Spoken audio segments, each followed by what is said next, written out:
On this morning. I want to take the time to remember President Nelson Mandela, who was the first black president in the whole world in South Africa. And it was 30 years ago, it's time that he was freed from prison. And I remember seeing it, reading about it. His ex-wife, Winnie Mandela, was there. And then 4 years later, he became president.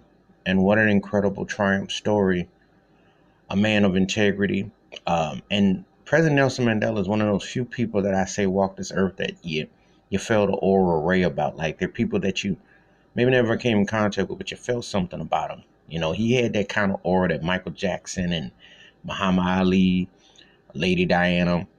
I'm talking about like they really had a certain awareness and tune to their soul was beyond and giving back and at a high level.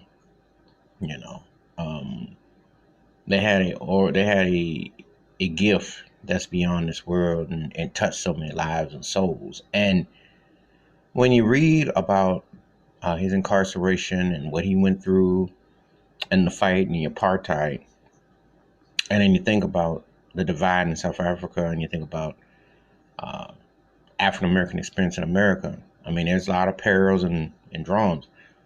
However, his fight was so heavy that it meant 27 years of his life. Can you imagine fighting with something that you believed in, injustice, and people will incarcerate you because you are a champion of freedom that you fight for? A lot of times people don't understand that freedom comes with a price.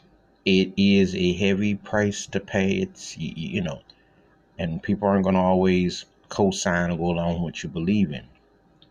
And this man had the character and integrity and the know-how to stand for what he believed in. And I remember, you know, it was a very proudful moment to not only seeing him becoming a free man again, but then also becoming president. I remember that in 94 very well because I remember I got the newspaper clippings and it just touched me. He was one of those kind of figures that you felt you were in the presence of a higher calling on earth. He was a human being. However, you can feel like he'd been almost like anointed, like he had a strong purpose and a reason. And that's what's lacking when you're looking for leadership and people to take you to those places. And he did. So I just remembering 30 years ago that Nelson Mandela was freed from prison. Now, give me your thoughts and takes about Nelson Mandela, freedom fighter, and his in freedom 30 years ago, and then later becoming president of South Africa, and the changes that he brought. Hit that like, hit that subscribe when the bell rings. It's a new video. You have a good day. Peace.